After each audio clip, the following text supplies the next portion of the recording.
पाकिस्तान में ईद का चांद देखने के लिए रोयत हिलाल कमेटी का इजलास कुछ देर बाद होगा। स्पार्को के मुताबिक शवाल का चांद तश्कील पा गया। आज नजर आने का इम्कान इंतहाई रोशन है।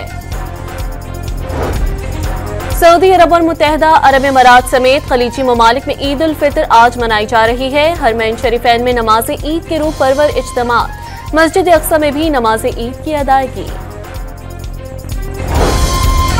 वज़ीर आला बलोचिस्तान की ज़ेर सदारत कोयटा में अहम इजलास। दहशतगर्दों के खिलाफ ऑपरेशन का दायरा कार बढ़ाने का फैसला। सिविल आर्म्ड फोर्सेस की इस्तेदाद कार मजीद बेहतर बनाई जाएगी। खुर्रम में फरीकैन ने 8 माह के लिए अमन मुआहदे पर दस्तखत कर दिए। कोहाट अमन मुआहदे के निकात पर अमल दरामद पर इत्तफाक। मुआहदे के खिलाफ वर्जी पर इदारों को कानूनी कार्रवाई का इख्तियार होगा। MKM पाकिस्तान का कराची में ट्रैफिक हादसात के दौरान जाँ बहक शहरियों के लिए पेटिशन दायर करने का ऐलान। जाँ बहक शहरियों के सोग में ईद सादगी से मनाई जाएगी। सिंध हुकूमत और इंडस अस्पताल की पार्टनरशिप से कुरंगी क्रॉसिंग पर नया इंडस अस्पताल कायम।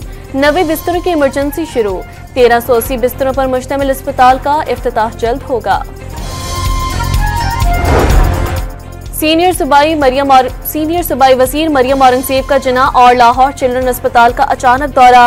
वार्ड्स का मुआयना, अद्वियात की मुफ्त फराहमी और सफाई का जायजा लिया। नौशहरा के इलाके मिराजी बाला में मकान खाली करवाने की कोशिश। 17 साल किरायादार अफगान लड़की ने फायरिंग करके अपनी जान ले ली। पंजाब में ईद उल फितर के मौके पर आर्जी तौर पर नस्ब किए जाने वाले झूलों पर पाबंदी आयद। मुस्तकिल झूलों के लिए भी फिटनेस सर्टिफिकेट लाजमी करार। म्यांमार में खौफनाक जिलजिले के 2 रोज बाद 5.5 शिद्दत का तीसरा जिलजिला। 2 रोज कबल आए जिलजिले से अमवात की तादाद 1700 से जायद हो गई। और पाकिस्तान और न्यूजीलैंड के दरमियान दूसरा वनडे मैच 2 अप्रैल को खेला जाएगा।